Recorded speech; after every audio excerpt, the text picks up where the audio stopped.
accompanied by officers from the DCI, the Anti-Terrorism Police Unit, the General Service Unit, and the regular police were deployed. This killer squad have been carrying out extrajudicial killings and abductions. Yesterday, they were mobilized and cordoned off and blocked all exits from Gatanga constituency. This squad was armed to the teeth and hooded and with masks to conceal their identity because of the heinous acts they wanted to commit on us. This is despite that there are existing guidelines from the High Court that officers should be in uniform and not conceal their identity. At about 2:30 p.m., we received further intelligence from the deployed patriotic officers who are not in agreement with the information that they had clear instructions to plant arms and weapons in our convoy to provide evidence to arrest us and get evidence that they could charge us with in court. After about 30 minutes, the killer squad was joined by their counterparts who are highly trained in the use of biological weapons. Their instructions were to poison me through inhaled chemicals that would paralyze my brain within 3 months. This was the intent and the purpose of the whole operation. My team and I sought alternative routes as guided by the deployed security personnel, majority of whom are our supporters and opposed to what is going on.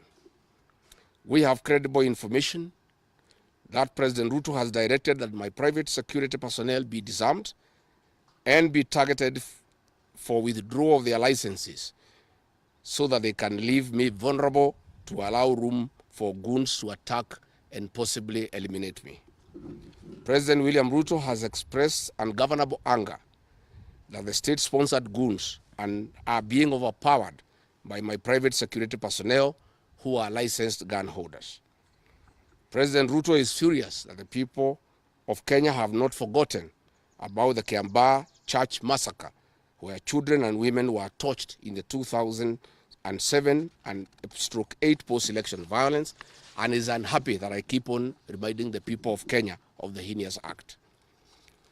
I want to say that although Kenyans forgive each other, they cannot forget this, and there is nothing the president can do about it.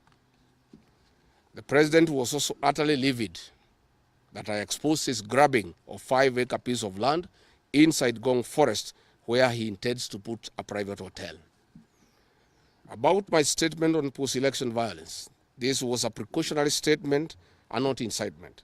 It is based on historical facts and past electoral experiences of 1992, 1997, and 2007 controversial elections, that we must have a free and fair election in 2027.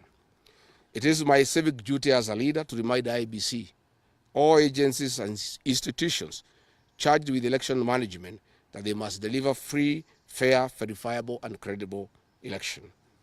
I have heard the CS Interior and other pretenders to the throne claim that they will not allow political violence. I urge them to walk the talk.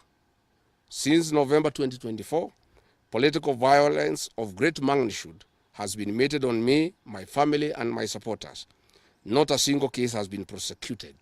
For instance, on 28th November 2024, at a solemn funeral service in Limuru, Kiambu County, I was attacked by organized criminal gangs and a police escort. On 28th December 2024, in Shamata, Nyandarua, an inspector of police flanked by criminal gangs threw tear gas canisters at me. On 23rd March 2025, at ACK St. Peter's Cathedral in Nyeri, my convoy was attacked at a church compound by a known criminal gang and a police escort.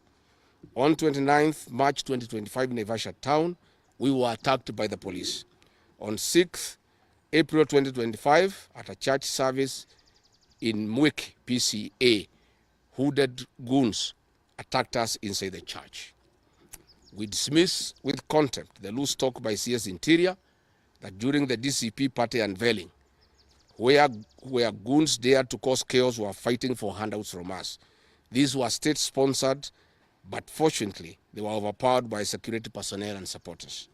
The CS has given instructions that instead of arresting the said goons, they disarm my security personnel to give goons free access to me and my supporters in future occasions. Let it be known that our party, DCP, has organic support, and we do not pay supporters to attend our meetings the way the government is doing to people to attend their meetings. Finally, let me assure the planners of this violence that you will not stop the cause of the people of Kenya. The one-term movement and the DCP party popularity will not be stopped and will not be slowed down. The cause to liberate Kenya is not about Rigathi Gachagua. All the leaders with me. Wasting time and resources to stop me is a zero-sum game. The people of the Republic of Kenya have said that lies must stop, roads must be built, corruption must stop, abductions and extrajudicial killings must stop, education and health systems must work. They are some of the things that are making the people of Kenya restless. We are putting our supporters on high alert that they have the right to express their frustrations if injustice is meted on us. My supporters and I will not be cowed or intimidated by the use of the criminal justice system to manage politics. The drama of waylaying us on roads should be stopped. If the government knows that I have committed a crime known under the laws of Kenya and identified in the penal code, they know all my homes. And I'm here. They know my Wamanyoro home. They don't need to waylay me on the road. Let them just come here, and if we have committed a crime, they can come and arrest me and take whatever action that they want to take. That is the end of the statement. Iko swali?